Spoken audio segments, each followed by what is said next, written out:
ओम अज्ञानतिमिरान्धस्य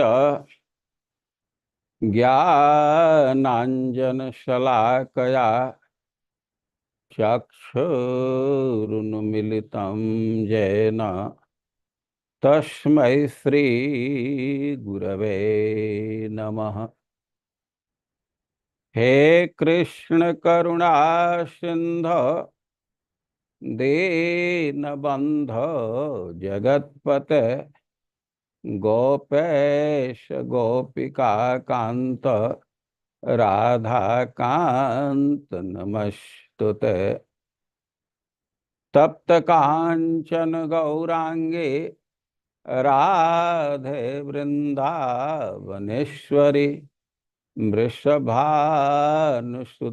देवी प्रणमामि हरिप्रिये।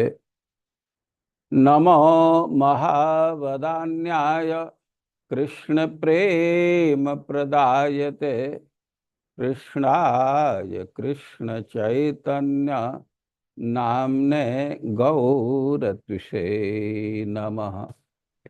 श्री चैतन्य मनोभीष्टं स्थापितं येन भूतले स्वयं रूपः कदा मह्यं ददाति स्वपदान्तिकम्। वाञ्छाकल्पतरुभ्यश्च कृपा सिन्धुभ्यैव च पतितानां पावनेभ्यो वैष्णवेभ्यो नमो नमः। जय श्री कृष्ण चैतन्य प्रभो नित्यानंद प्रिय अद्वैत गदाधर श्रीवासादि गौर भक्त वृंद। हरे कृष्णा कृष्ण कृष्ण हरे हरे, हरे राम राम राम हरे हरे। हम लोगों को आज 4 श्लोक पर विचार करना है। श्लोक हैं श्रीमद् भागवतम के एकादश स्कंध के 27वें अध्याय का 25 से 28 तक हम लोग उच्चारण करेंगे। श्लोक का शब्दार्थ सुनेंगे, अनुवाद पढ़ेंगे, तात्पर्य पढ़ेंगे। ओम नमो भगवते वासुदेवाय।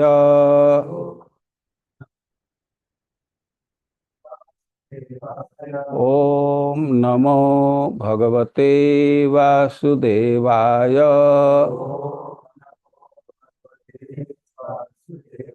ओम नमो भगवते वासुदेवाय।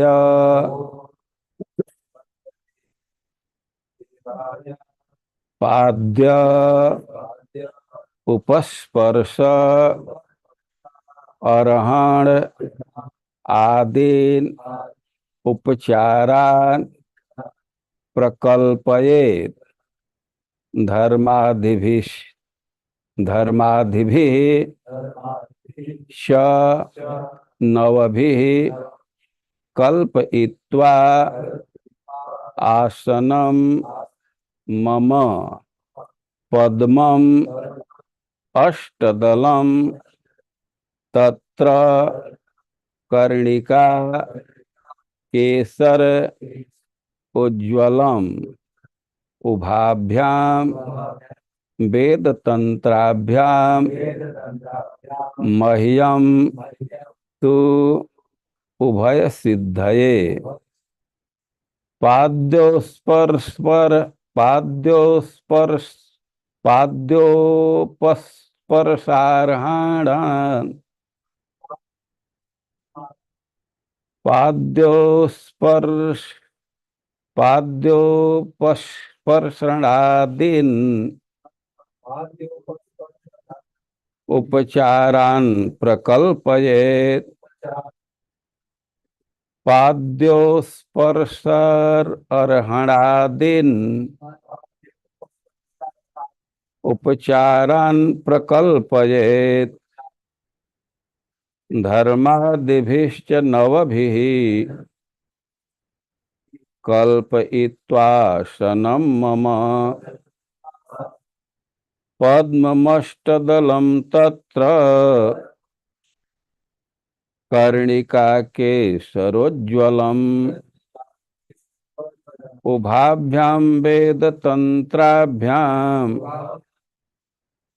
मह्यं तु भयसिद्धये। पाद्य भगवान के चरण पखारने के लिए जल। उपस्पर्श भगवान का मुख धोने के लिए जल। अरहण अर्घ्य के रूप में भेंट किया गया जल। आदीन तथा अन्य वस्तुएं उपचारान भेंटे प्रकल्पयेत चढ़ाए। धर्म आदि भी धर्म ज्ञान वैराग्य तथा ऐश्वर्य के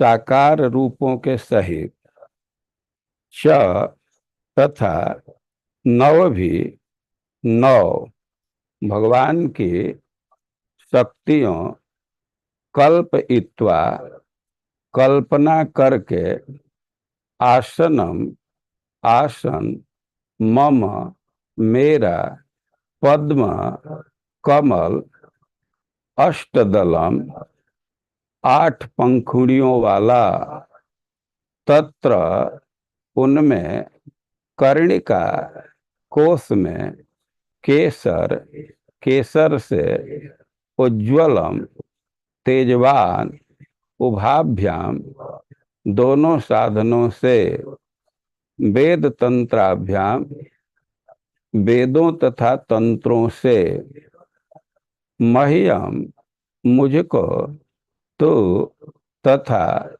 उभय दोनों भोग तथा मोक्ष की सिद्धये प्राप्ति हेतु।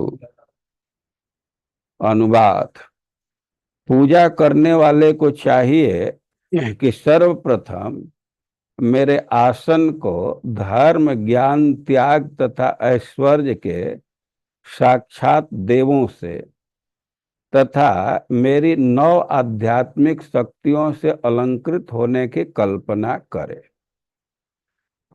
यह भगवान के आसन को 8 पंखुड़ियों वाले कमल के रूप में मान ले और अपने कोष के भीतर केसर तंतुओं से तेजवान है। जो अपने कोष के भीतर केसर तंतुओं से तेजवान है, तब वेदों तथा तंत्रों के नियमानुसार वह पांव पखारने का जल, मुख साफ करने का जल, अर्घ्य तथा पूजा की अन्य वस्तुएं मुझे अर्पित करे। इसी विधि से उसे भौतिक भोग तथा मोक्ष दोनों की प्राप्ति होती है। तात्पर्य। श्रीधर स्वामी के अनुसार धर्म ज्ञान वैराग्य तथा ऐश्वर्य ये भगवान के आसन के 4 पाए हैं और दक्षिण पूर्व से आरंभ करते हुए 4 कोनों में स्थित हैं। अधर्म, अज्ञान, अनुरक्ति तथा कंजूसी ये 4 बीच के पांव हैं जो पूर्व की दिशा से आरंभ होते हुए स्थित हैं। भगवान के 9 शक्तियों के नाम हैं विमला, उत्कर्षिणी, ज्ञाना, क्रिया, योगा, प्रहवी, सत्या, ईशाना तथा अनुग्रह। जगत गुरु श्रील प्रभुपाद की।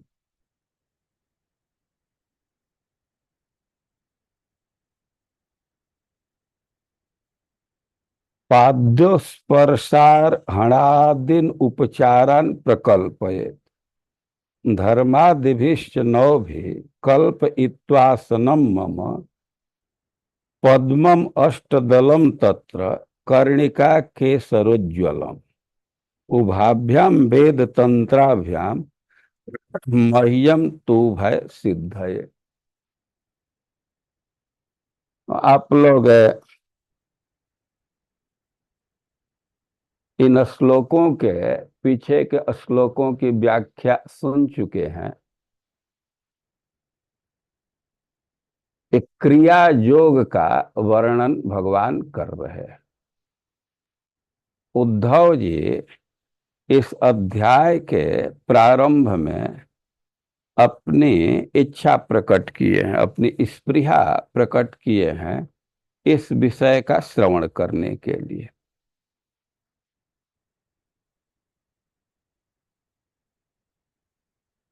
इसका कारण है कि क्रिया योग को मनुष्य का प्रेयस बतलाया गया, कल्याण का साधन है। और बड़े बड़े जो ऋषि हैं, नारद जी, व्यास जी, अंगिरा जी, और ये लोग क्रिया योग की महिमा को बोलते रहते हैं। और क्रिया योग के विषय में कह रहे हैं कि श्रेयसम उत्तमम मन्ये स्त्री शूद्राणाम च मानद। क्रिया योग का अर्थ है भगवान का अर्चन। भगवान के अर्चन को ही क्रिया योग कहा जाता है। तो किसी भी वर्ण का है, किसी भी आश्रम का है, ये सबके लिए कल्याणकारी है।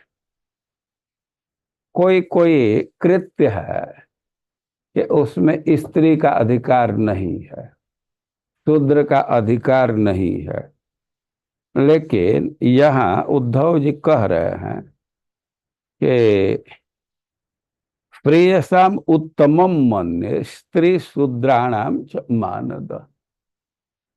यह स्त्री और शूद्र के लिए भी उत्तम श्रेयस है, बहुत ही उच्च कोटि का साधन है कल्याण साधने के लिए। भगवान की अर्चना की महिमा है। और अर्चना के विषय में भगवान बतलाए हैं, बहुत बहुत बातें बतलाए हैं। अर्चन कई एक प्रकार के स्थान में किया जाता है। भगवान की अर्चना करनी है, भगवान की पूजा करनी है, लेकिन वो वेदी पर भी किया जा सकता है, पानी में भी किया जा सकता है, आग में किया जा सकता है, अपने हृदय में किया जा सकता है, या बालू का विग्रह बना करके किया जा सकता है, लकड़ी का विग्रह, पत्थर का विग्रह, धातु का विग्रह, या पेंटिंग करके कई एक प्रकार से हम ठाकुर जी को स्थापित कर सकते हैं।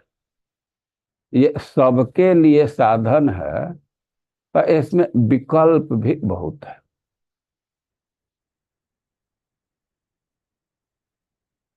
कभी कभी लोग प्रश्न करते हैं कि शालिग्राम जी का पूजा करना चाहिए कि नहीं। वे कह रहे हैं जो शिला में भी भगवान की पूजा की जाती है। शालिग्राम जी साक्षात भगवान विष्णु के स्वरूप हैं, लेकिन आप पूजा के विधि पढ़ेंगे और दीक्षा लेना होता है, शुद्ध हो करके ही पूजा किया जाता है। सिद्धांत तो है कि देवम भूत्वा देवो भूत्वा देवम यजेत। देवता बन करके ही देवता की पूजा करनी चाहिए। तो यह सिद्धांत इतना तक ही नहीं रुक जाता है, यहाँ तो कहा गया है कि अपने में भगवत भावना करके भगवान की पूजा करनी चाहिए। तयात्म भूतया पिंडे व्याप्ते संपूज्य तन्मय आवाह्य अर्चादिषु स्थाप्य न्यस्तांगम माम प्रपूजयेत। कि भगवान की पूजा करनी है तो पहले अपने अंदर भगवान का ध्यान करना चाहिए, और तया आत्मभूतया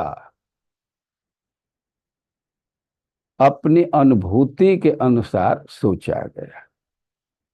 अब भगवान हृदय में है तो भगवान का प्रभाव, भगवान की शक्ति या भगवान की भगवता पूरा शरीर में व्याप्त हो रहा है।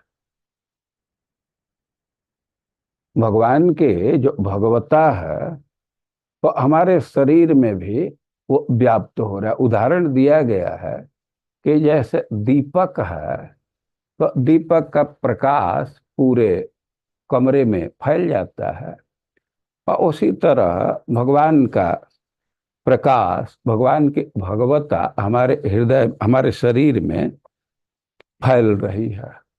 तो यह भावना होनी चाहिए, और सबसे पहले भगवान को हृदय में पूजा करते हैं। हृदय में पूजा करते हैं, लेकिन केवल हृदय में पूजा करके ही विराम नहीं लेते।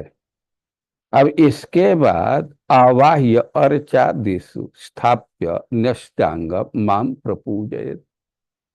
भगवान का आवाहन करते हैं, बुलाते हैं, और उनके प्रतिमा आदि में अर्चा विग्रह या दूसरे जगह भी उनके स्थापना करते हैं, और न्यस्तांग माम प्रपूजयेत, और भगवान का अंग न्यास करते हैं।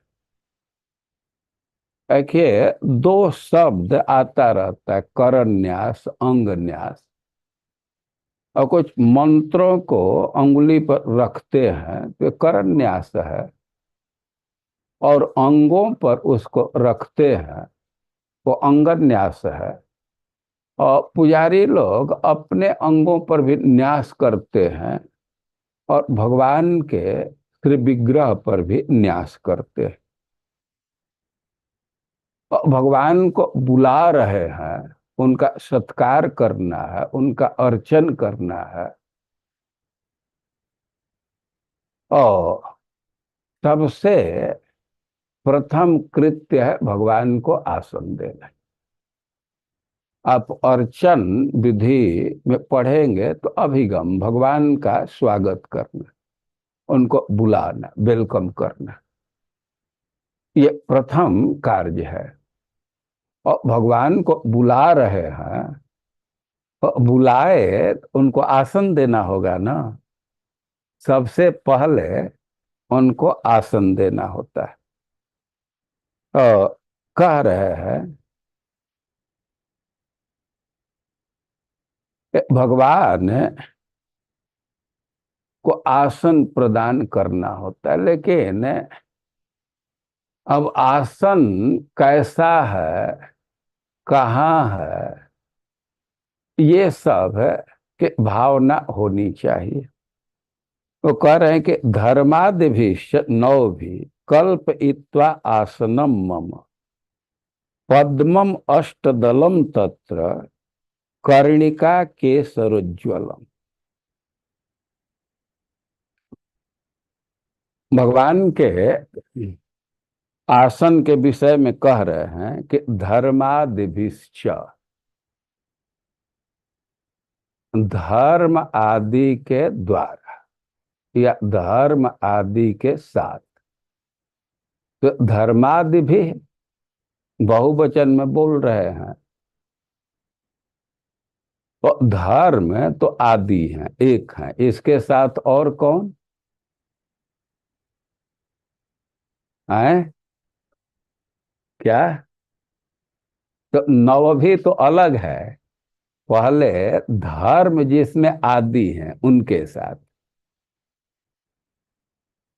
तो धर्म के साथ है ज्ञान, वैराग्य और ऐश्वर्य। भगवान के लिए जो आसन देना है, तो उसमें देखना चाहिए, भावना करनी चाहिए कि भगवान के आसन में धर्म इत्यादि बैठे, धर्म इत्यादि हैं। भगवान का आसन धर्म इत्यादि के साथ है। तो धर्म आदि कह रहे हैं, तो धर्म से मतलब, आदि से मतलब है कि ज्ञान, वैराग्य और ऐश्वर्य। और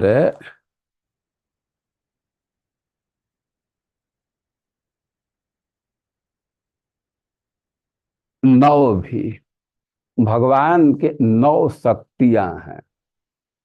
तो भगवान का आसन भगवान के शक्तियों के साथ है।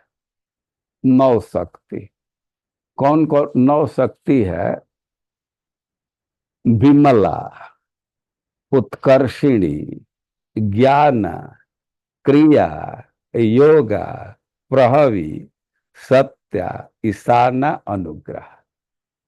कोई कोई कहेगा कि नाम ही नहीं टिका कान पर। अब फिर से हम लोग इस पर आएंगे। वो आसन के विषय में कह रहे हैं कि इसमें धर्मादि हैं, धर्म इत्यादि के साथ है, और भगवान के नौ शक्तियों के साथ है। भगवान ने बहुत संक्षेप में बतला रहे हैं। श्रीधर स्वामी इसकी व्याख्या किए हैं। भगवान के लिए आसन देना है, और आसन कोई देते हैं तो उसमें चार पावा होता है ना। कोई चौकी है, खटिया है, और उसका तो यही टर्मिनोलॉजी है ना, पावा पाटी होता है। जो जमीन पर टिका रहता है और उसको पावा, पिलर कहिए जो कहिए, समझ रहे हैं ना। जैसे टेबल है या चौकी है, और उसमें चार पैर होते हैं ना, तो वही चारों पैर धर्म, ज्ञान, वैराग्य और ऐश्वर्य, और उनके स्थिति का भी स्पष्ट निर्देश है। ये शास्त्र की शब्दावली है, पहले एकदम प्रचलित था, लेकिन हम लोगों के लिए तो बहुत कठिन हो गया। अब आज पढ़ने पर याद आ रहा है कि हमारी माँ इन सब शब्दों का प्रयोग करते थे। और ये जो धर्म महोदय हैं, ये भगवान के आसन के आग्नेय कोण में स्थित। भाई, ये जैसे टेबल है, इसके चार पैर हैं, तो वो तो कोना पर होता है ना पैर। तो दिशा भी कितनी होती है? हम लोग तो चार दिशा तक है, दिशाएं 10 होती है ना, 10 दिशा है: पूरब, दक्षिण, पश्चिम और उत्तर। तो ये चार दिशा, लेकिन दो दिशा का जो कार्नर है उसको भी एक दिशा माना जाता है। और पूरब और दक्षिण का जो कोना है तो उसको आग्नेय दिशा कहते हैं। उधर अग्निदेव का निवास है, इसलिए आग्नेय। और दक्षिण और पश्चिम का जो कोना है, तो उसको नैऋत, निवृत्त मृत्यु, जमलोक उधर है, इसलिए उसको नैऋत कोण कहते हैं। और दक्षिण और पश्चिम का जो कोना है, उसको वायव्य कहते हैं, वायु देवता से संबंधित है। और उत्तर और, ये मैं गलत तो नहीं बोल दिया ना? हाँ, ये पश्चिम और उत्तर का जो कोण है वो वायव्य है। और उत्तर और पूरब का जो कोण है उसको ईशान कोण कहते हैं। इंद्र कंट्रोलर हैं। तो ये जो धर्म, ज्ञान, वैराग्य और ऐश्वर्य, ये चार कोने में है। और अंग्रेजी में बड़ा अच्छा इसके लिए शब्द है, साउथ हेड। उससे क्लियर हो जा रहा है। वे साउथ का जो हेड है मतलब पूरब दिशा में हेड है और पश्चिम दिशा में लेग होगा। बड़ा अच्छा शब्द दिए है, साउथ हेड। मतलब दक्षिण का जहाँ अंत हो रहा है, जिधर से पूरब शुरू होने लगेगा, तो उधर धर्म। और दक्षिण और पश्चिम का जहाँ कोना है, तो उसमें ज्ञान। और पश्चिम और उत्तर का जो कोण है, उसमें वैराग्य।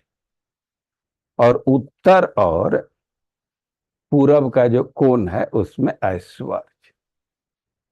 और आग्नेय कोण में धर्म, नैऋत्य कोण में ज्ञान, वायव्य कोण में वैराग्य, और ईशान कोण में ऐश्वर्य। और यह तो चार पैर हुआ आसन का। लेकिन आप लोग देखे होंगे कि बीच बीच में भी कुछ सपोर्ट दिया जाता है। ये पावा है और उसमें बीच में एक सपोर्ट दे देते हैं। खास करके इस समय जो फोल्डिंग आसन रखते हैं, और बीच में भी सपोर्ट, ये कमजोर न पड़े। और श्रीधर स्वामी इसको स्पष्ट किए हैं, जैसा कि परपर्ट में भी आया है ना। अधर्म, अज्ञान, अनुरक्ति और कंजूसी, ये चार बीच के पांव हैं, जो पूर्व की दिशा से प्रारंभ होते हुए स्थित। भाई, दक्षिण और उत्तर का कोना है, बीच के हिस्सा को पूरब दिशा कहेंगे। तो पूरब दिशा के बीच में भी एक सपोर्ट है। तो वहां कौन है? अधर, वो कंधा लगाए हुए। और दक्षिण दिशा में अज्ञान, और पश्चिम दिशा में अवैराग्य, और उत्तर दिशा में अऐश्वर्य। समझ गए? भगवान के लिए जो आसन प्रदान करना है, तो वो कैसे कंस्ट्रक्टेड है, क्या उसका कंस्ट्रक्शन है, तो इसको भी ध्यान करना होता है। तो समझ गए कंस्ट्रक्शन?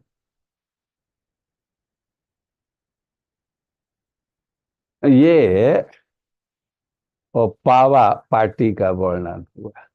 लेकिन जो चौकी है वो खाली नहीं होता है ना। उसमें क्या भरा जाता है? पटरी होता है, पटरा होता है ना। तो ये जो सत्व, रज और तम, ये गुण है, यही उस आसन के पटरी है। समझ रहे हैं? भाई, ये तो पाव खड़ा कर दिए, और बीच में पार्टी भी सपोर्ट दे रहे हैं, धर्म इत्यादि। लेकिन ये सब किया जाता है तख्ता के लिए ना। और कहीं कहीं तो जैसे ये टेबुल है तो ये तो एक ही तख्ता है। हम लोग गांव में देखते हैं चौकी तो कई एक पटरा जोड़ करके बनाते हैं ना। तो तीन पटरा, सत्व रज और तम, ये तीन पटरा है। तो अब तो एक आसन तैयार हो गया ना। और इस पर भगवान के 9 शक्तियां बैठी हुई। वो आसन भगवान के 9 शक्ति से युक्त है। तो जैसे अभी 4 4 8 लोगों का वर्णन सुन चुके हैं ना। तो वही सिद्धांत भगवान के शक्तियों के विषय में लगेगा। 4 कोने पर भगवान की शक्ति है और 4 दिशा के मध्य में। समझ रहे हैं इस बात को? लेकिन कितनी शक्तियां हुई? 8। लेकिन भगवान के कितनी शक्तियों का यहाँ वर्णन है? 9। ये बार बार आता रहता है, भगवान 9 शक्ति के साथ है। और एक शक्ति बीच में, सेंटर में। तो अब 9 का आसन हो गया। तो जो भगवान का आसन है, और धर्म, ज्ञान, वैराग्य, ऐश्वर्य, यही इसको सपोर्ट, ये इसके पांव है। पिलर जैसा, या जो दूसरा चीज कहते हो इसमें, फुट फिट जो कहते हो, तो यह 4 है। और अधर्म आदि का भी उसमें योगदान है। और उस आसन में, वह आसन भगवान के 9 शक्तियों से युक्त है। और 9 शक्तियों का नाम फिर से एक बार सुनिए, विमला। और थोड़ा परिचय भी जान लेना चाहिए। ये विमला शक्ति को कीर्ति आख्य, जस को ही विमल जस ऐसे सुनते हैं ना। और विमला शक्ति कोई भगवान का जस को ही विमला शक्ति कहा जाता है। कीर्ति आख्य इसको लिखा गया है, कीर्त्याख्य, कीर्ति जस। और उत्कर्षणी इसका दूसरा नाम जया है। इसी को विजया भी कह सकते हैं। और ज्ञान, ज्ञान शक्ति इसको संबित कहते हैं, यह है। और क्रिया, ये विशुद्ध सत्व इसको कहते हैं। और इसका एक नाम ह्लादनी भी है। ह्लादनी शक्ति सुनते रहते हैं। और इसी का एक नाम क्रिया है। और योगा, योग माया का भी नाम सुनते हैं। तो योग माया के लिए योगा शब्द का प्रयोग किया गया। और एक शक्ति का नाम है प्रहवी। प्रहवी शक्ति से भगवान में विचित्र और अनंत सामर्थ्य है। भगवान का सामर्थ्य, क्षमता तो अनंत है, विचित्र है। और ये सब प्रहवी शक्ति के कारण है। और सत्या, सत्या का एक नाम संधिनी। ये संधिनी जिस पर संसार टिका हुआ है, सत्ता के अर्थ में होता है। और एक शक्ति का नाम है ईशान। तो सर्वाधिकारिता शक्ति हेतु भगवान पर, भगवान का सब पर अधिकार है। यह ईशाना शक्ति के कारण है। ये भगवान की 9 शक्तियां। एक लास्ट में अनुग्रह, या अनुग्रह शक्ति। तो अब तो कुछ कुछ है, परिचय समझ में आ रहा है ना। जस, इसको विमला शक्ति कहते हैं। उत्कर्षणी, वैकुंठ विजय, सब जगह तो भगवान का जय है ना, उत्कर्ष है। उत्कर्षणी शक्ति के कारण है। और भगवान को एक एक चीज का ज्ञान है, वो ज्ञाना शक्ति उसमें हेतु है। और भगवान आनंदमय है, इसके पीछे क्रिया शक्ति सक्रिय है। और भगवान एक एक से घटना को घटित करा देते हैं। और भगवान तो बलराम जी को देवकी के गर्भ से रोहिणी के गर्भ में पहुंचा दी। और किस शक्ति के प्रयोग करके? जोग माया का। और इसी को जोगा कहते हैं, जोग माया को ही जोगा कहते हैं। और भगवान का जो अनंत सामर्थ्य है, विचित्र सामर्थ्य है, और उसके पीछे सक्रिय है प्रभावी शक्ति। और संधिनी जो आधार शक्ति है, और उसको सत्या कहते हैं। सत्य चित आनंद जो सत्य प्रयोग करते हैं, वो वही सत्या शक्ति है। और सब पर भगवान का कंट्रोल है। इसके पीछे कारण है ईशाना शक्ति। और सबसे प्रधान अनुग्रह शक्ति, भगवान की कृपा। तो अब आसन में यह भावना होनी चाहिए कि पूरब से प्रारंभ करेंगे। पूरब मतलब मध्य में, जो भी पूरब का आयाम है उसके मध्य में कीर्ति शक्ति है, विमला शक्ति है। और आग्नेय कोण पर उत्कर्षणी है। और ऐसे इसका क्रम समझ लेना चाहिए। दक्षिण के मध्य में ज्ञाना है, और नैऋत्य कोण पर क्रिया है, और फिर पश्चिम साइड में योगा है, और वायव्य कोण पर प्रहवी है, उत्तर दिशा में सत्या है, और ईशान कोण पर ईशाना है, और बीच में अनुग्रह शक्ति। तो अब तो भगवान के आसन का कंसेप्ट क्लियर। तो ये तो नीचे का आसन हुआ, चौकी हुआ। अब उस पर भगवान को अष्टदल कमल प्रदान करना चाहिए। भगवान को आसन दे रहे हैं, तो एक तो जैसे लकड़ी का आसन हो गया, अब उसके ऊपर अष्टदल कमल को रखते हैं। और अष्टदल कमल के विषय में कह रहे हैं कि कर्णिका केसरोज्ज्वलम, जो मध्य का भाग होता है उसको कर्णिका कहते हैं। तो जो अष्टदल कमल है तो केसर से उज्जवल है। तो केसर से उज्जवल है, इसका क्या अर्थ है? एक अर्थ है कि अब वो केसर ही पीला पीला दमक रहा है, उसकी कांति फैल रही है।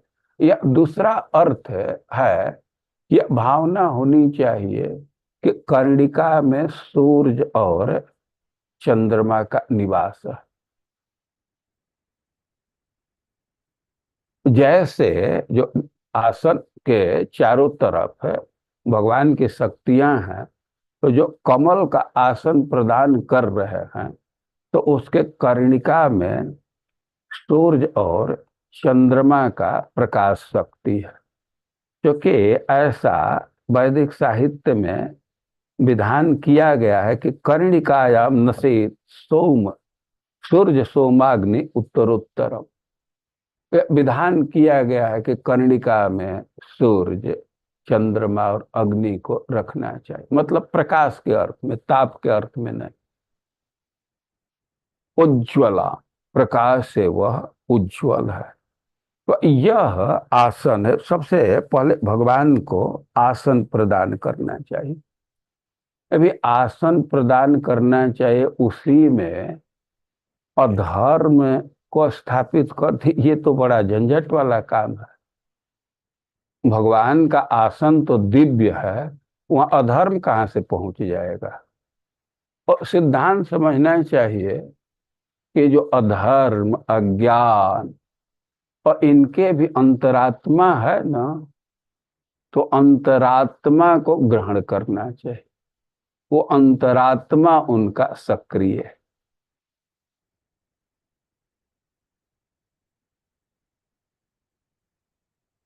कोई भी व्यक्ति है और उसमें परमात्मा का निवास है ना, उसमें अंतरात्मा है ना, आत्मा है ना, तो आत्मा तो प्राकृत नहीं है ना किसी प्राणी का हो। उनके आत्मा को, अंतरात्मा को ग्रहण करना चाहिए, शरीर को नहीं।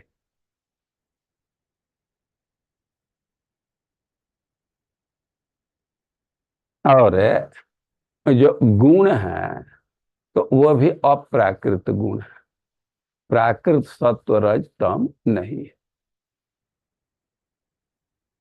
तो कह रहे हैं कि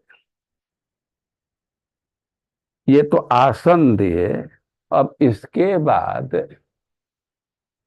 भगवान को जल प्रदान करना चाहिए। तो जल तीन प्रकार का है। एक तो पैर धोने के लिए, उसको पाद्य कहते हैं। और उपस्पर्श, उसको आचमनीय कहते हैं। आचमन मतलब मुंह धोने के लिए। और एक अरहणम, अरहण, अरहण अर्घ्य को कहते हैं, जो पूजा के लिए जल दिया जाता है। भाई पूजा का मतलब क्या है? कुछ वस्तु भेंट करते हैं और स्नान कराने के लिए जो जल देते हैं स्नान के लिए या पान के लिए, उसको अर्घ्य कहेंगे। तो कह रहे हैं कि भगवान को आसन प्रदान करना चाहिए। उभाभ्याम वेद तंत्राभ्याम मह्यम तो भय सिद्धये। भगवान को जो पूजा प्रदान कर रहे हैं, और उभाभ्याम, दोनों विधि का सहयोग लेना चाहिए। पहले वर्णन भगवान कर चुके हैं। भगवान की पूजा की दो विधि है। एक को वैदिक कहते हैं, एक को तांत्रिक कहते हैं। एक पूजा का वर्णन वेद में है, ने पूजा का वर्णन वेद में भी है और तंत्र में भी है। तो तंत्र का पूजा थोड़ा आसान है और उसमें अधिकार की भी व्यापकता है। तो कह रहे हैं कि उभाभ्याम वेद तंत्राभ्याम मह्यम तो भय सिद्धये। और भगवान की अर्चना करनी चाहिए, उनको पूजा की सामग्री भेंट करनी चाहिए। और इसके सबसे बड़ी विशेषता बतला रहे कि उभय सिद्ध है। भगवान का अर्चन करने से दोनों की सिद्धि मिलती है। दोनों के सिद्धि मतलब इस संसार में भी समृद्धि रहेगी और मोक्ष की भी प्राप्ति हो जाएगी। वे इस संसार के लोगों के चेतना का आप अध्ययन कीजिए, उसका एक सर्वेक्षण कीजिए, तो अधिकांश लोगों के मन में तो यही बसा हुआ है कि इस संसार में भी हम सुखी रहे, कोई कष्ट न हो, और परलोक भी हमारा अच्छा हो जाए, मुक्त भी हो जाए। तो भगवान के अर्चन पद्धति इसी से प्रदान की गई। भगवान के अर्चन की विशेषता है कि दोनों सिद्धि मिल जाती है। इस संसार में भी समृद्धि रहती है और मोक्ष के भी प्राप्ति होती है। और इस तरह ये भगवान के आसन का वर्णन किए और विधान किए कि उपचारान प्रकल्पयेत। भगवान को पूजा की सामग्री अर्पित करनी चाहिए। उनको पैर धोने के लिए जल देना चाहिए, मुंह धोने के लिए जल देना चाहिए, और वो अलग अलग होता है। और पूजा के रूप में जल देना चाहिए या स्नान के लिए जल देना चाहिए, और उनको आसन प्रदान करना चाहिए।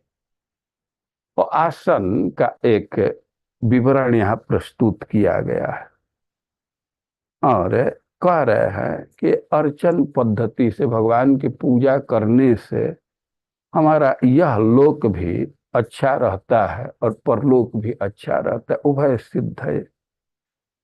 अब और भी पूजा के विषय में बात बतला रहे हैं कि सुदर्शनम पांचजन्यम गदा शीशु धनुर्हलान मुसलम कौस्तुभम माला प्रिवत्सम चान पूजयत। भगवान की पूजा करनी है तो भगवान के जो आयुध हैं, आभूषण हैं, गण हैं, तो उनके भी पूजा करनी होती है। पूजा का प्रकार अलग अलग है, लेकिन पूजा सबका करना होगा। देखिए, ये लोक में लोग बारात लेकर के जाते हैं। विवाह तो एक आदमी का है और बहुत लोग जाते हैं, लेकिन सबका ध्यान रखना पड़ता है। सबका ध्यान रखते हैं ना। यहाँ तक कि जो बाजा बजाने वाले गए हैं उनका भी ध्यान रखना होता है ना। और झगड़ा होने लगता है भोजन कराते समय। उसको इग्नोर किए तो अच्छा सत्कार नहीं माना जाएगा ना। तो भगवान के जो भी आयुध हैं तो उनका भी व्यक्तित्व है। वे एक व्यक्ति है ना, भगवान की सेवा में लगे हुए, तो उनका सत्कार करना होता है। सुदर्शनम, ये भगवान के चक्र हैं सुदर्शन जी। पांचजन्य, ये भगवान का शंख है। और गदा, भगवान गदा भी धारण करते हैं। गदा का क्या नाम है? कौमुद की। और अस्सी, अस्सी मतलब तलवार, उसका क्या नाम है? यहाँ तो टीका में नंदक लिखे, लेकिन तरस्विनी भी उसका हो सकता है, दो नाम हो। यहाँ नंदन लिखा गया है। और धनु, सारंग, ये प्रसिद्ध है। और मूसल, मूसल का नाम है सुनंद। और ऐसे कौस्तुभम, माला, श्रीवत्सम, चानु पूजे, एक एक करके सबका पूजन करना होता है। और पूजा कैसे करते हैं? प्रोक्षणादि भी, और उस पर जल छिड़क दिए और यही पूजा हो गया। और देखते हैं ना, जल छिड़कते रहते हैं। और नंदम, सुनंदम, गरुणम, प्रचंडम, चंडम एवच महाबलम बलम चैव कुमुदम कुमुदेक्षणम।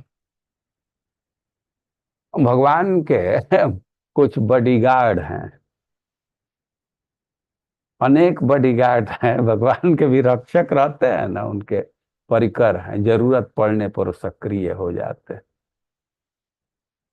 आप कथा सुनते हैं कि भगवान बलि महाराज को बांध दिए। गरुण जी को इशारा किए, गरुण जी को नागपाश से बांध दिए। अब जब बलि महाराज को बांध दिए तो बलि महाराज के जो अनुचर थे तो उनको बड़ा गुस्सा आया। ये कैसा बदमाश है, एक तो झूठ बोला, ठगा, और हमारे स्वामी सब कुछ दे दिए और इनको बांध रहा है। तो मान लो कि हमारे स्वामी तो यज्ञ का दीक्षा लिए हैं, याज्ञिक दीक्षा लिए हैं, अब हिंसा नहीं करेंगे, अब तो मारपीट इस समय नहीं करेंगे, हम लोगों का क्या कर्तव्य बनता है? वे यज्ञ में दीक्षित है ना, हम लोग तो दीक्षा नहीं लिए ना, हम लोग छोड़ेंगे? वो दौड़े मारने के लिए। यद्यपि बलि महाराज मना कर रहे थे कि अरे तुम लोगों का सफलता नहीं मिलेगी, इस समय काल हम लोगों के विपरीत है और काल पर नहीं कोई विजय प्राप्त कर सकता है, लेकिन वहां वे चले। लेकिन तुरंत भगवान के पार्षद वहां उपस्थित हो गए। जय विजय, नंद सुनंद, 6 पार्षदों को वहां नाम लिखा गया और खूब पिटाई किए। कि भगवान के साथ रहते हैं, सब बॉडीगार्ड है भगवान के। और नाम यहाँ दिया जा रहा है, नंद सुनंद गरुड़ प्रचंड चंड, महाबल बल कुमुद और कुमुदेक्षण। और इनका पूजा करना चाहिए। चानु पूजयेत, क्रम से एक एक करके सबकी पूजा होनी चाहिए। और भी लोगों का नाम दिए हैं जिसका पूजा करना होता है, और भगवान की पूजा कर रहे हैं, तो भगवान के जो संबंधित हैं, भगवान के साथ हैं, उनका भी पूजा करना होगा। यही पद्धति है। पूजा के पद्धति को कभी कभी लोग नहीं समझते।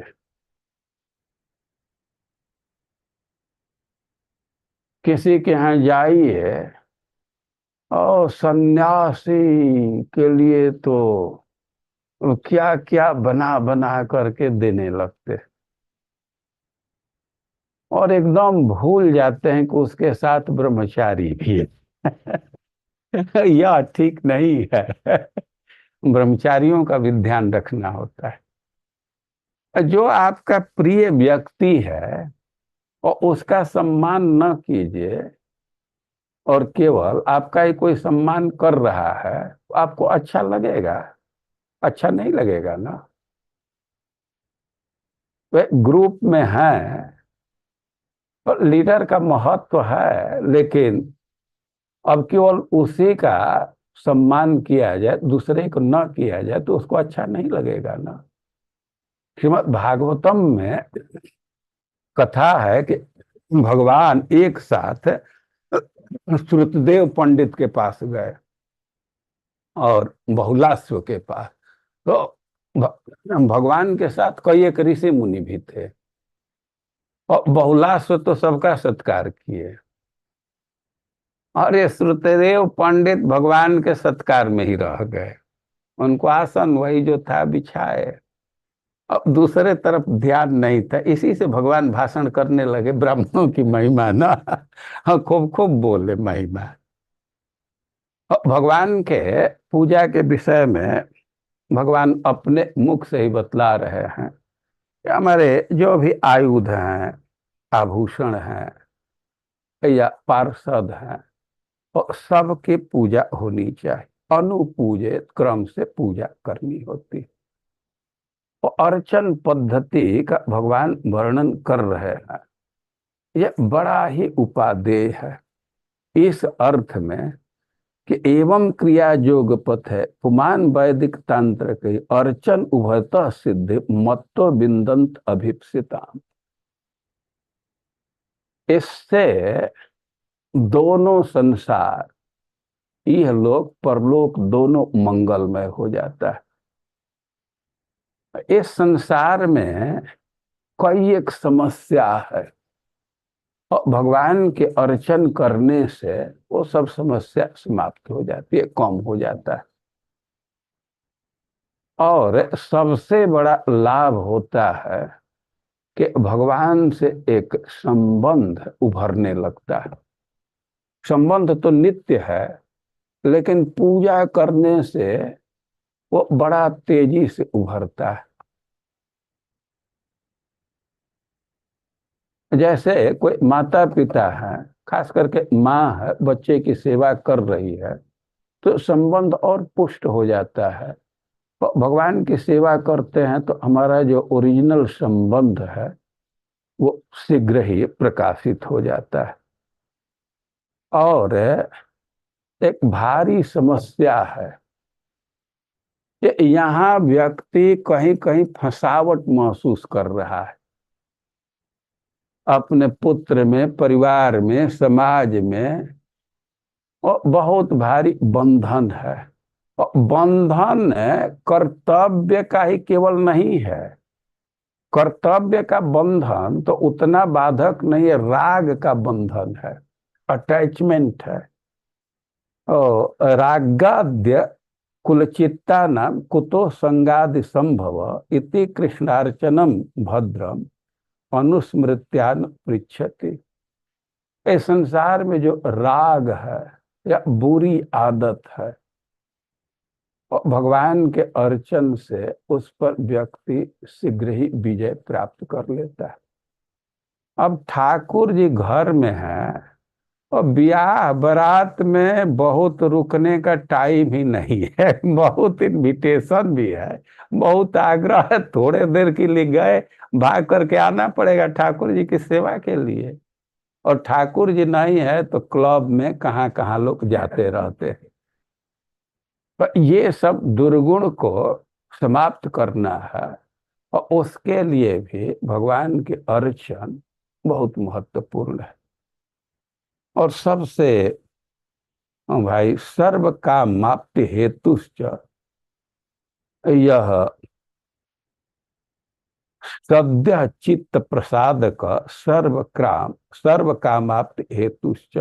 भगवान की पूजा करने से मन प्रसन्न हो जाता है और सारी मनोरथ पूर्ण हो जाती है। उभय सिद्ध है, इस संसार में भी हम सुखी रहेंगे और परलोक भी हमारा अच्छा रहेगा। जो व्यक्ति भगवान की पूजा करता है तो भगवान से उसका एक संबंध जुट जाता है, और एक पक्षीय संबंध नहीं है, भगवान का भी उस व्यक्ति से संबंध जुट जाता है। और ऐसा देखा जाता है कि जिस परिवार में भगवान की पूजा हो रही है, और भगवान भी उस परिवार का मानने लगते हैं, और परिवार के सुख दुख से वे भी प्रभावित होने लगते हैं। ऐसा देखा गया है कि कोई बुरा समय आने वाला है तो हमसे पहले भगवान उसको भांप जाते हैं, उदास हो जाते हैं। कोई अच्छा भविष्य है तो भगवान प्रसन्न रहते हैं। भी स्पष्ट, हम लोगों का तो स्पष्ट इस विषय में अनुभव। तो अर्चन पद्धति, अर्चन, भगवान के अर्चन, ये बहुत उपादेय है। उद्धव जी इस विषय में प्रश्न किए हैं और भगवान इसका वर्णन कर रहे हैं। तो हम लोग तो यहाँ भगवान के आसन और जल से सत्कार के विषय में, और भगवान के जो आयुध, आभूषण, परिकर हैं, और उनके सत्कार की बात को सुने। इस विषय पर और भी आगे चर्चा चलती रहेगी, आप लोग सुनते रहेंगे। हरे कृष्ण।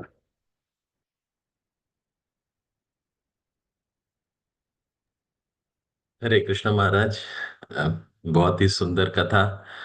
मेरे हिसाब से जितने भी भक्त जुड़े, करीब करीब 100 परिवार जुड़े हैं, तो सब आप्लवित हुए हैं आपके इस वर्णन से। भगवान के अर्चन की विधि आपने बताया कि भगवान की जो अर्चना है वो उसको क्रिया योग के अंतर्गत आती है, और ये सभी वर्ण और आश्रम का कल्याणकारी है। यहाँ तक कि स्त्री और शूद्र के लिए भी ये श्रेयस्कर है। आपने अर्चना की महिमा बताई। आपने बताया कि अर्चना की विधि कई तरह से बताई गई है, जैसे भागवतम में, और इसके लिए बहुत सारे साधन हैं और बहुत सारे विकल्प भी हैं, क्योंकि ये सभी कर सकते हैं। आपने बोला कि देवो भूत्वा देवो यजेत, देवता बनकर देवता की पूजा करना चाहिए। तो इसके लिए सबसे पहले भगवान को अपने हृदय के अंदर हमको धारण करना है। पहले हृदय में अर्चना करनी है और उसके बाद भगवान का आवाहन करना है, अर्च विग्रह की स्थापना करनी है। अंग न्यास वगैरह आपने सारी विधियां बताई। भगवान को किस तरह से आसन देना है, आसन के विषय में आपने बहुत विस्तार से वर्णन बताया कि धर्म, ज्ञान, त्याग और ऐश्वर्य भगवान के ये चार पांव हैं। आपने दिशाओं के बारे में बताया, और ये चारों जो तत्व हैं वो कहाँ पर हैं, और उसमें अधर्म, अज्ञान, अनुरक्ति और कंजूसी, ये भी बीच के पांव हैं। आपने जो ऊपर के जो पार्ट बताया वो बताया कि ये जो तीन गुण हैं, वो सत्व, रज और तम, और ये अपराकृत हैं, ये प्राकृत गुण नहीं हैं। उसके बाद आपने भगवान की 9 शक्तियों के बारे में बताया, जैसे विमला जो कि यश कीर्ति हैं, उत्कर्षिणी जय विजय हैं, ज्ञाना जो संवित शक्ति है भगवान की, क्रिया जो आह्लादिनी शक्ति है, योगा योग माया शक्ति, प्रहवी जो अनंत सामर्थ्य है भगवान का, सत्या जो भगवान की संधिनी शक्ति है, ईशाना जो भगवान का सर्वाधिकार है सब पे, और अनुग्रह शक्ति जो कि प्रधान शक्ति है और उस आसन के बीच में विराजमान है, भगवान की कृपा।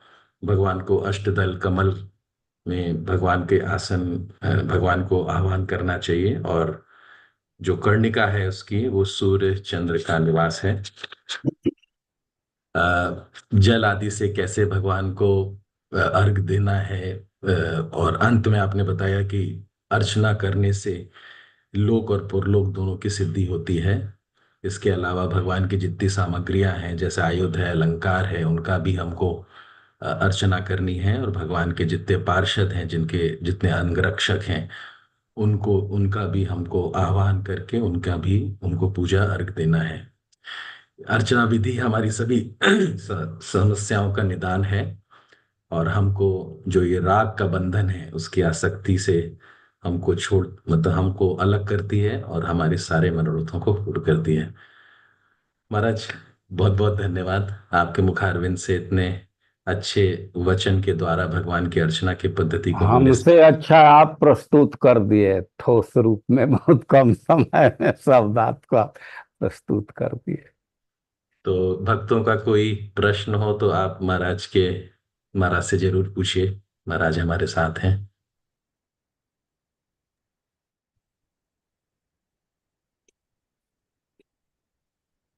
हरे कृष्ण महाराज, दंडवत प्रणाम। जय महाराज, राम। महाराज ये जो आपने इतनी विधि बताई है, जो हम अभी घर में कर रहे हैं, करते तो हैं विधि, लेकिन आ, ये जो भाव है ये तो शायद कभी है नहीं और हृदय में, क्योंकि भगवान को बहुत इजीली मतलब मैं अपना बता रही हूँ, बहुत इजीली ले लेती हूँ। उन्हें ऐसा लगता है कि ये तो मेरे ही हैं, तो कभी कभी आ, आलिंगन भी कर लेते हैं उठा के ठाकुर जी का, राधा रानी जी का।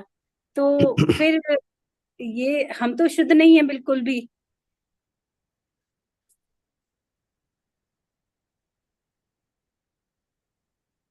तो फिर कैसे इस अपनी भावना को रोका जाए? हम भावना को रोकना नहीं है ना, उसी भावना पर तो पहुंचना है। ये जो यहाँ वर्णन किया जा रहा है, यह भगवान को एक महाराजा के रूप में, महाराजोपचार से पूजन की विधि है ना। और दूसरी विधि भी है, उसमें भगवान आत्मीय हैं, बिल्कुल अपने हैं, तो वहाँ संकोच नहीं है। लेकिन एक चीज का ध्यान रखना होता है कि कहीं तमोगुण को और आलस्य को ही आत्मीयता न बैठ माने। तो यहाँ जो पूजा की पद्धति है, तो भगवान को ठाकुर जी के रूप में, महाराज के रूप में जो पूजा की जाती है उसका पद्धति है। और जो राग से भगवान की पूजा करते हैं, अब उसकी बात तो अलग है। सनातन गोस्वामी नमक मांगने पर भी कुछ विशेष ध्यान नहीं दिए। अलग अलग संबंध है, भगवान से बहुत आत्मीय संबंध विकसित हो गया है, और वहाँ की पूजा पद्धति अलग है। ब्रज में उनके जो सखा हैं तो भगवान के कंधे पर चढ़ करके उनकी पूजा करते हैं। ब्रज की गोपियां हैं तो गाली दे करके उनको संतुष्ट करती। भाव पर निर्भर करता है। भगवान से औपचारिक संबंध भी है, ये सब विधि का पालन करना होता है, और विधि में भी वो विकल्प दिया गया है। बहुत खुशी की बात है कि इस बात को भी समराइज करते समय प्रस्तुत कर दिया गया। विधि अनेक प्रकार की है, बहुत विस्तार है, लेकिन अपने क्षमता के अनुसार, अपने स्थिति के अनुसार इसका संक्षेप भी किया जा सकता है। ये सब है बातें इस अध्याय में आई।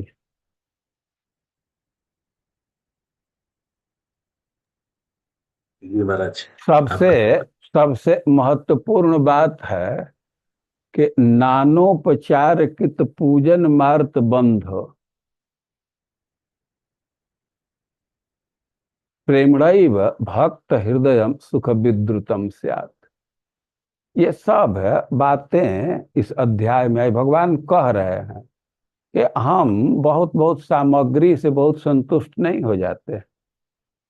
मुख्य चीज है श्रद्धा, संबंध। इसी को चैतन्य चरितामृत में प्रस्तुत किया गया है। राय रामानंद जी और चैतन्य महाप्रभु के वार्तालाप में शायद है। नानोपचार कृत पूजन मार्त बंधो प्रेमणैव भक्त हृदय सुख विद्रुतम स्यात्। यावत् क्षुदस्ति जठरे जरठा पिपासा तावत् सुखाय भवत ननुभक्ष पेय। बहुत बहुत उपचार मतलब सामग्री, उपचार मतलब सामग्री, सीधा से समझना चाहिए। ये उपचार ट्रीटमेंट का अर्थ में इतना प्रचलित हो गया है कि कभी कभी कंफ्यूजन का भय लगता है। उपचार मतलब सामग्री। नानोपचार कृत पूजन मार्त बंधो प्रेमणैव भक्त हृदय सुख विद्रुतम स्यात्। भगवान कह रहे हैं कि नाना प्रकार के सामग्री से पूजा करते हैं, लेकिन जो उसमें प्रेम अंश है तो उसी से हमारा हृदय पिघलता है। प्रेम के साथ पत्रम पुष्पम फलम तोयम, पत्ता पानी इसको भी कोई अर्पित कर रहा है तो भगवान उसको ग्रहण कर लेते हैं। ऐसा भ्रम नहीं करना चाहिए कि भगवान कह रहे हैं कि पत्ता फल पानी प्रेम से कोई देता है तो उसको मैं ग्रहण करता, और आभूषण सोना देगा प्रेम से तो उसको नहीं ग्रहण करेंगे। तो यदि कोई प्रेम से दे रहा है तो हाथ बढ़ा करके ले लेते हैं। दक्षिण भारत में एक ठाकुर जी हैं, उनका गर्दन झुका हुआ है, शरीर झुका हुआ है, और सुनते हैं कि उसके पीछे कारण है कि एक वेश्या थी, शरीर व्यापार करती थी, उसका मार्केट चला, उसको बहुत धन आ गया, लेकिन एक ग्लानि उसके मन में रहती थी कि हम कुछ ठाकुर जी की सेवा नहीं कर पाए।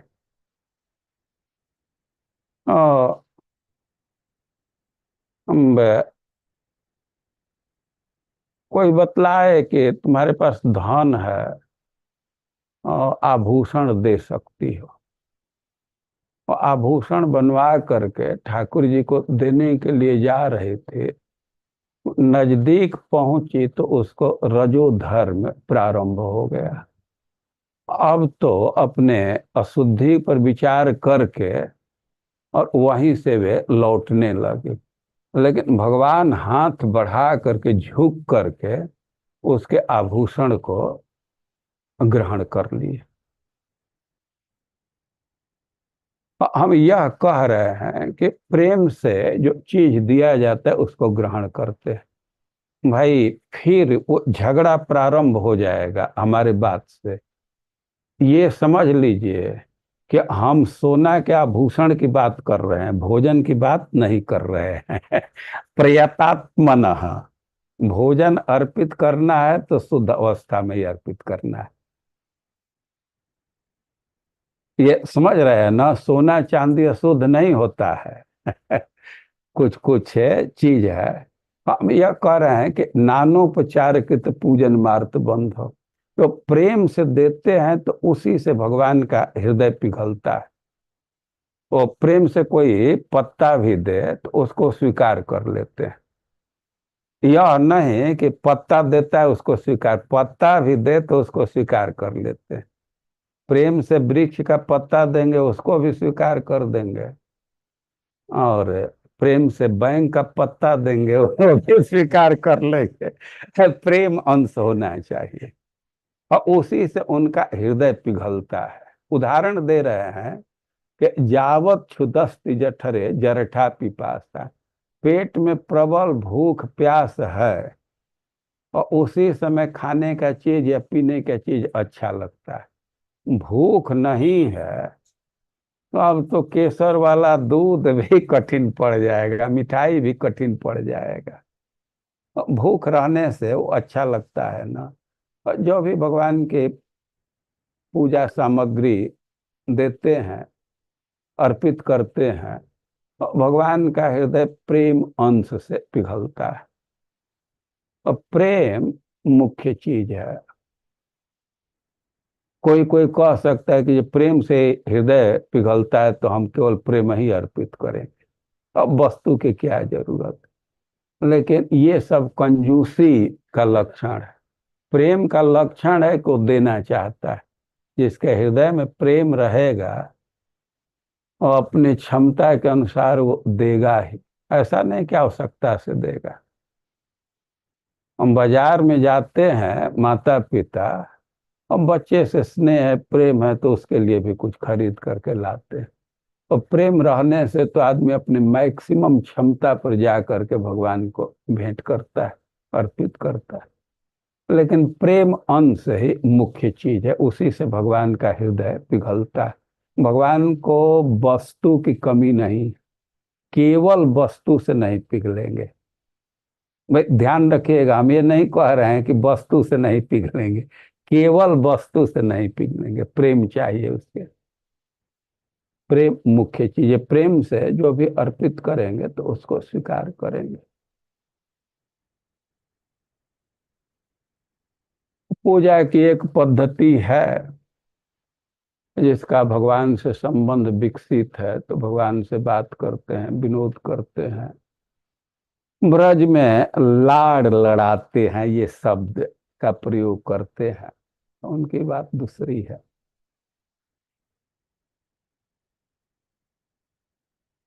चलिए, सब बात में कैसे प्रश्न के उत्तर में ही कहने लगा। Thank you very much Maharaj, thank you. जी महाराज। परमानंद प्रभु, आप। हरे कृष्ण महाराज, दंडवत प्रणाम। Thank you so much. आपका बहुत बहुत आभार प्रकट करते हैं महाराज। आप आए, हमें क्लास दिया। महाराज एक छोटी सी जिज्ञासा से अगर मैं पूछूं तो आपकी आज्ञा। हम्म हम्म महाराज एक्चुअली पितृ पक्ष चल रहे थे, तो हमारे एक हम्म बंधु जी कह रहे थे कि भाई हम गया जाके आए हैं, तो हमें हम्म अभी और कुछ आगे करने की जरूरत नहीं है। तो उसे क्या उत्तर दूं महाराज?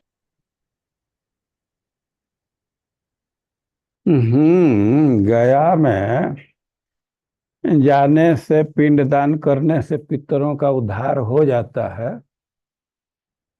लेकिन अब आगे करें तो उसमें कोई क्षति तो नहीं है, रिवर्स गेयर लग जाएगा। आगे करने से, ये यात्रा के समय भी, हम लोग जो यात्रा में गए थे उस समय भी बहुत प्रश्न आ रहा था। और उस समय तो हमको जानकारी नहीं थी। देखिए, जब पितरों को हम जल दान कर में तर्पण करते हैं तो केवल उनके उद्धार के लिए नहीं होता है।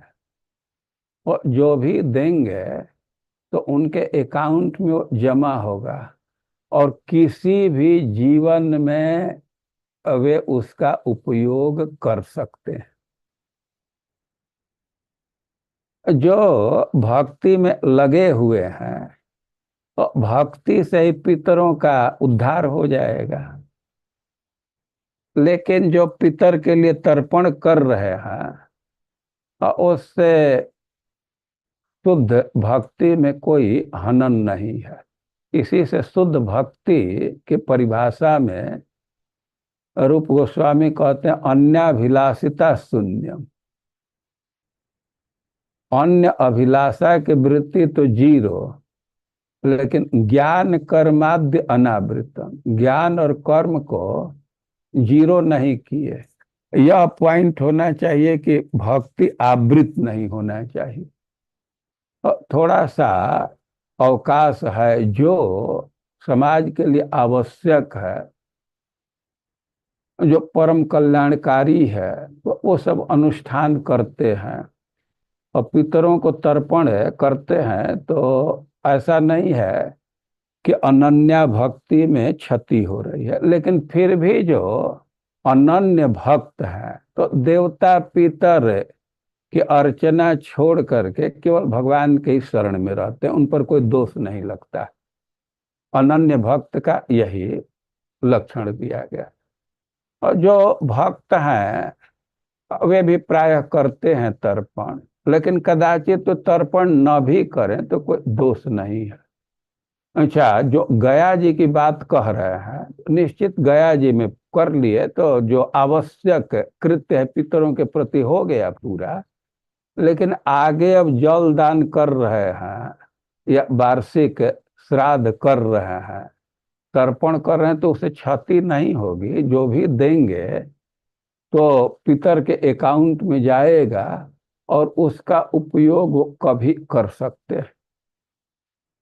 अब इस विषय में बड़े ही एक भारी विद्वान की उक्ति को मैं सुना। वे एक घटना सुना रहे थे कि कोई यात्रा में जा रहा था, एक लड़का था,